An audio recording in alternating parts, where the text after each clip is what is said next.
حدیث کی در ازی پیغمبر صلی اللہ علیہ وسلم وی ثلاثة لا ترد دعوتهم درې قسمه خلق دی چې د هغوی دعاګانې نه رد کېږي درې قسمه خلکو دعاګانې نه رد کېږي دا حدیث امام احمد راوړی هغه درې کسان څوک دي الامام العادل والصائم حتى يفطر عدل او انصاف کوونکی باچا او روجتي انسان د روجه ماتې پورې چې دې څه دعاګانې غواړي الله یې قبلوي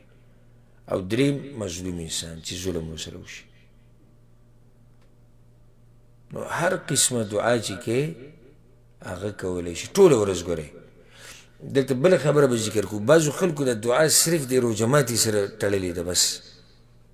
چې روژه ماتي ټیم شي بس دی به دعاګانې نور دعاګانې نه غواړي نه د روژتي انسان دعا قبلي دی چې روژه ونیسي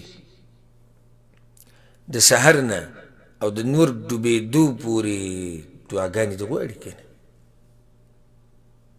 ها بیا که روژه ماتي ټیم کې ورسره غواړي